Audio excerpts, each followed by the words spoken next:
अस्सलाम वालेकुम। मैं सक्सीडियम के साथ अजहर फारूक। बच्चों की लर्निंग के लिए ज़रूरी है कि आप उनको ज़्यादा से ज़्यादा स्टडी में इन्वॉल्व करें। उससे होता ये है कि बच्चे बेहतर तरीके से लर्न करते हैं और अपनी इन्वॉल्वमेंट शो करते हैं।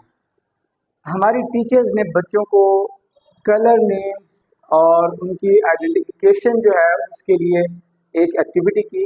आइए आपको दिखाते हैं।